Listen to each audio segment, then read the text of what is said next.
O Ministério do Trabalho brasileiro não quer trabalho. Bom, depois do Ministério da Justiça receber a esposa de um dos líderes e maiores traficantes do país, em que essa viagem foi paga pelo Ministério dos Direitos Humanos, a quem cuida das drogas, e da cidadania, pagando com o nosso dinheiro, temos agora uma decisão do Ministério do Trabalho, que obviamente estimula o desemprego. Vimos há pouco tempo, nesse final de semana, uma notícia que saiu, inclusive no estado de São Paulo, jornal este totalmente conivente e que ajudou amplamente a eleição desse governo, fazer uma matéria criticando a esquerda primitiva, ou melhor, as ideias primitivas da esquerda, que estão e sempre foram muito claras. Não deveria ser novidade para ninguém, muito menos no momento de volta ao governo que sempre pregou ideias primitivas. Mas, enfim, o que efetivamente aconteceu nessa nova decisão do Ministério do Trabalho, que vai promover o não trabalho? O governo estabeleceu que trabalhar aos domingos e feriados só será liberado após negociação com o sindicato. Calma, fique aí até o final que eu vou mostrar dados impressionantes do sindicato e como isso vai estimular a que essas empresas mandem os seus trabalhadores embora. A mudança, portanto, atinge o comércio varejista em geral, como supermercados, varejista de peixe, carnes, frutas e verduras, aves, ovos e também farmácias, hein? Essa exigência ela não afeta restaurantes, padarias e feiras livres. Mas qual é o privilégio que uns têm em detrimento de outros? Essa é sempre a causa de um intervencionismo, a causa das ideias primitivas da esquerda. Vamos lembrar que uma ideia de liberalismo sempre está pautada no respeito ao projeto de vida do próximo, ao respeito irrestrito ao projeto de vida do próximo, sempre respeitando pilares importantes como vida, liberdade e propriedade privada. Portanto, o que a gente vai ver aqui é que essa decisão, ela realmente acabou com um desses pilares. Ela não respeita o projeto de vida das outras pessoas e não respeita a liberdade e nem a propriedade privada. O que aconteceu foi que o governo baixou uma portaria estabelecendo que setores do comércio e dos serviços só poderão funcionar aos domingos e feriados se houver uma negociação com sindicatos de trabalhadores ou uma lei municipal permitindo essa mudança. Essa nova regra, assinada pelo ministro do Trabalho, Luiz Marinho, lembrem desse nome, altera uma portaria que tinha sido feita em 2021 e liberava de forma permanente o trabalho em domingos e feriados para vários setores. Por que é que eu falei que eles estão acabando com pilares importantes como liberdade e propriedade privada?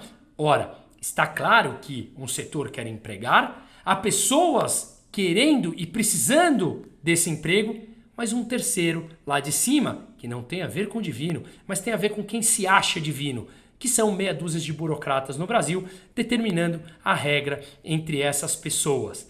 É claro que se uma empresa é privada e eu tenho uma livre negociação entre as partes com o trabalhador, em que ele aceita trabalhar nos dias pelos quais ele foi contratado, e cabe lembrar que quem trabalha aos domingos e feriados já tem uma remuneração mais alta, por isso prevista em lei, agora eles simplesmente não podem trabalhar. Ou seja, o acordo voluntário entre as partes não vale de absolutamente nada e um ser burocrata que se acha um divino se acha no direito de intervir na minha empresa, na sua empresa, na minha liberdade, na minha vontade de trabalhar aos domingos e feriados ou na minha necessidade de trabalhar aos domingos e feriados debaixo de uma remuneração na qual eu estive de acordo.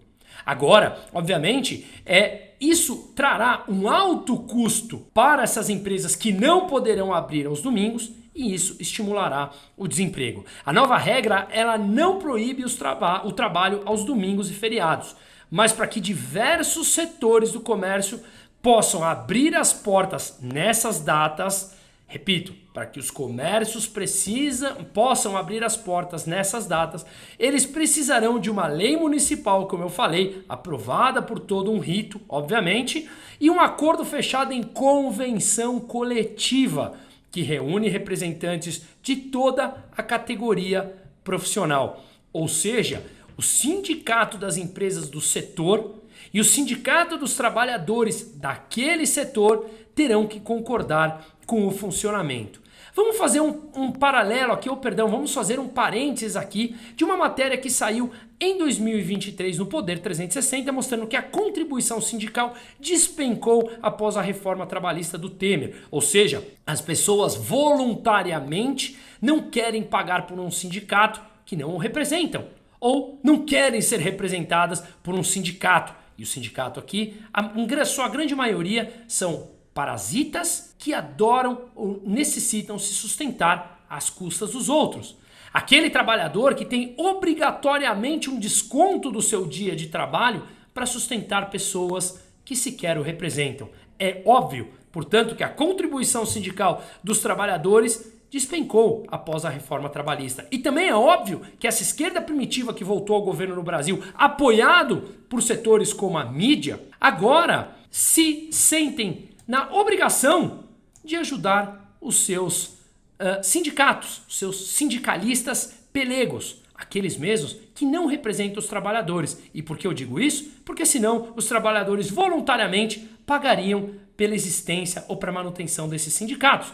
E como mostra essa matéria que eu acabei de colocar aqui na tela, obviamente deixa claro que os trabalhadores não se sentem representados, caso contrário, contribuiriam de forma voluntária após a reforma trabalhista que tirou a obrigatoriedade do pagamento, do sustento dessas classes parasitas.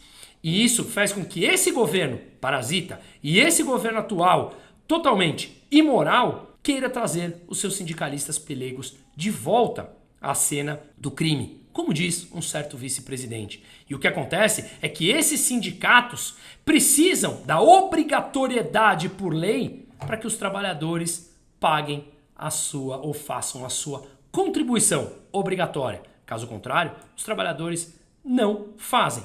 Vamos olhar aqui? Basicamente, o que a gente vê foi que a divisão da contribuição sindical entre as principais centrais, nesse gráfico mostra os valores em reais. Do lado esquerdo, antes da reforma trabalhista, e do lado direito, depois da reforma trabalhista. A CUT, Central Única do Trabalhador, antes da reforma, arrecadou 62 milhões de reais de forma obrigatória, sustentada pelas empresas e pelos trabalhadores, recebeu em 2017 62,2 milhões de reais. Em 2021, caiu para 274 mil. Em 2022, 225 mil. Ou seja, antes, quando era obrigatório, 62 milhões. Depois de ser obrigatório, caiu em 2022 para 225 mil reais. Ou seja, está muito claro que voluntariamente os trabalhadores não querem contribuir. Vamos olhar a força sindical, que antes da reforma recebia 51 milhões de reais e em 2022 recebeu 566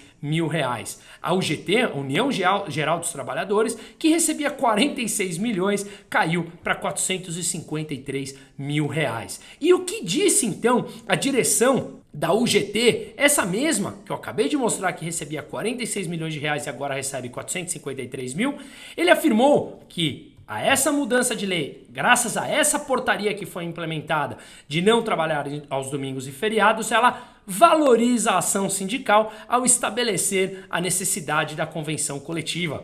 Claro, parasitas inúteis, se sentindo grandes novamente, por serem incluídos numa negociação em que está claro que os trabalhadores assim não querem, mas eles fingem apoiar aos trabalhadores. Miguel Torres, presidente da Força Sindical, volta aqui a Força Sindical, a mesma que recebia 51 milhões de reais e recebeu 566 mil após a reforma trabalhista, falou, abre aspas, a portaria é boa porque consegue controlar abusos. O que estava acontecendo não era negociação com os trabalhadores, mas sim imposição de necessidade patronal. Ora, senhor Miguel Torres, quando o trabalhador aceita trabalhar pela remuneração acordada e, portanto, ele precisa desse dinheiro para levar para casa e o empreendedor precisa do trabalhador para conseguir oferecer produtos e serviços para suprir a demanda da sociedade, isso é imposição para o senhor?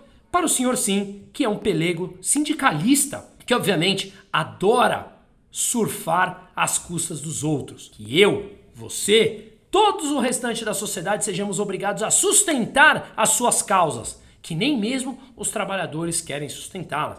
Se não fosse isso real, o que você recebia antes da reforma de forma obrigatória, 46 milhões de reais, você receberia e não teria caído para meros 566 mil reais quando dados de forma voluntária.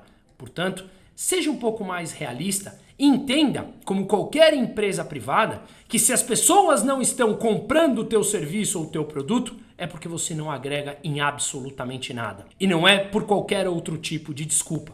Essa briga que vocês colocam entre empregado e empregador, ela ficou parada no tempo há séculos. Portanto, vocês são sim uma esquerda parasita, inútil e primitiva, que sustenta uma luta de classes que não existe, nem sequer nunca existiu. O empregador precisa do empregado e o empregado precisa do empregador. Enquanto isso, a Abras, a Associação Brasileira dos Supermercadistas, falou que isso é um absurdo, porque o setor emprega 3,2 milhões de pessoas e atendem 28 milhões de pessoas diariamente. Ou seja, são pessoas que deixarão de ser atendidos e empregados que deixarão seus empregos porque burocratas que se acham divinos e se sustentam às custas dos outros decidiram que é melhor não trabalhar aos domingos ou feriados, mesmo as partes envolvidas assim querendo. Portanto, isso é mais um escárnio das ideias primitivas que estão tomando conta desse triste país chamado Brasil hoje em dia. É óbvio que quando você força as empresas a não abrirem, portanto, desrespeitando a propriedade privada e a liberdade individual de cada um, quando você força essas empresas a não abrirem em determinados dias, o custo trabalhista desses funcionários sobe.